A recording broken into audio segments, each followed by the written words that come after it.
You check your phone. Nothing. You posted something an hour ago and nobody has liked it. Your chest tightens. Your mind starts running through what you might have done wrong. You tell yourself it doesn't matter, but it does. It feels like something is actually wrong with you. It feels, for a moment, like the people around you have quietly decided you don't belong. That feeling has a name. But the real answer is far stranger than embarrassment or vanity. Your brain isn't reacting to a phone. It's reacting to something your ancestors were terrified of for millions of years. Something they feared more than lions, more than starvation, more than death itself, being cast out. For almost all of human history, you did not survive alone. There was no solo version of a human being that made it very far. Your ancestors lived in small bands, usually no more than 50 people, moving together, sleeping together, sharing food together. The anthropologist Robin Dunbar has spent decades studying why human brains grew as large as they did, and his answer is not about tools or fire. It's about relationships. Keeping track of who owes who a favor, who can be trusted, who is drifting away from the group. Dunbar argued that the human brain is,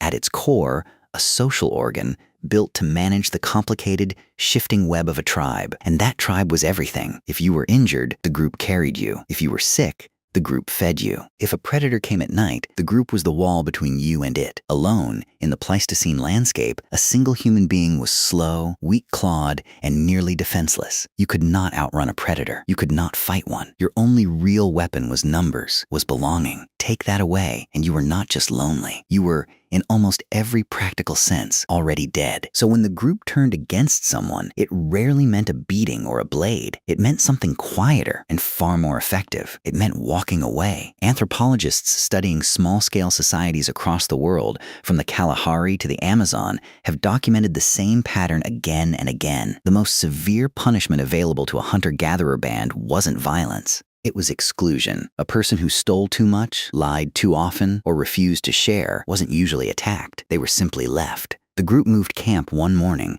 and the offending person was not invited to follow. No fight, no shouting, just silence, and then distance, and then nothing. Within days, sometimes hours, that person's odds of survival collapsed. This is why your brain reacts the way it does to rejection.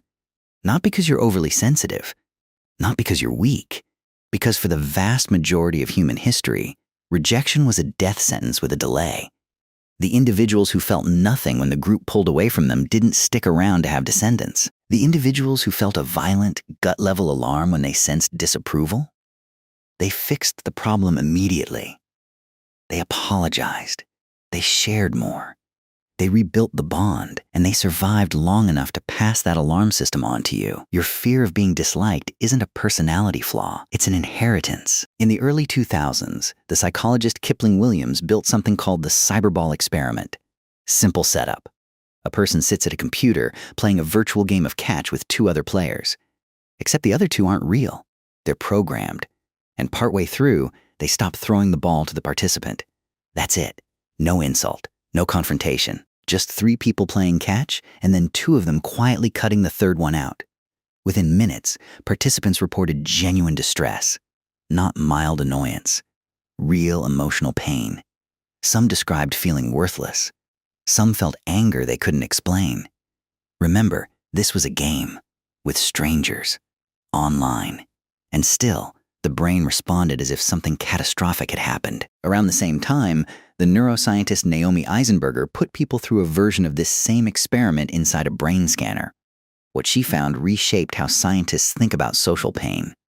When participants were excluded, the same region of the brain lit up that activates when the body experiences physical pain, the dorsal anterior cingulate cortex. The same circuitry that fires when you burn your hand or break a bone fires when you are left out of a game of catch between strangers. Your brain does not clearly distinguish between social injury and physical injury. Think about the language you already use without noticing it. A breakup that hurts. A rejection that feels like being stabbed in the back. Being cut off. Feeling frozen out. These aren't just figures of speech. They are fossils. Leftover evidence of a warning system built for a world where exclusion and physical danger were, quite literally, the same threat. Here is where it gets stranger. Death, to your ancestors, was often fast. A fall. An animal. A fever. Terrifying, certainly, but over quickly. Ostracism was slow. It stretched out. It gave you time to feel every stage of what was happening to you. Time to understand that the group you depended on for food, warmth, defense, and companionship had decided you were no longer one of them. Some researchers who study social exclusion in hunter-gatherer cultures have suggested that prolonged ostracism may have been psychologically worse than death, precisely because the victim remained conscious through the entire unraveling. You didn't just lose your life. You lost your place in the world before you lost your life. That's why so many ancient punishment systems across wildly different cultures with no contact with one another converge on the same solution: banishment. Not always execution. Often simply removal. Being sent away. Being made invisible to the group. In many small-scale societies, this was considered the harsher penalty, reserved for offenses execution wasn't even used for. So what does this have to do with your phone? You are not living in a hunter-gatherer band of 50 people anymore. You are, in theory, safer than any human being in history. You have supermarkets instead of hunting, locks instead of watch shifts, hospitals instead of a tribal healer's herbs, and yet the oldest part of your brain hasn't been told any of this. It still runs the same ancient software. It still treats your social standing as a survival resource because for nearly the entire span of human existence, it was one. That's why an unanswered text can sit in your stomach like a stone.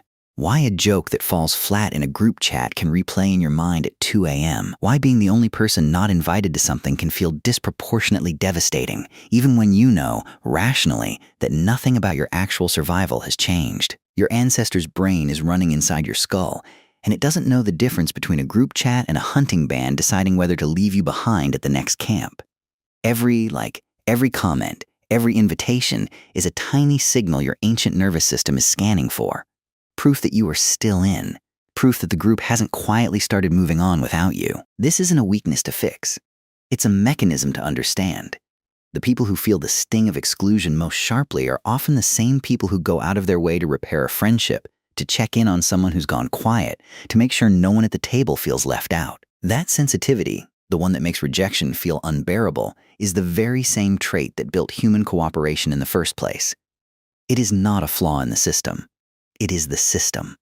So the next time silence from someone feels heavier than it should, the next time being left off a group message stings more than logic says it ought to, remember what that feeling actually is. It is not proof that something is wrong with you.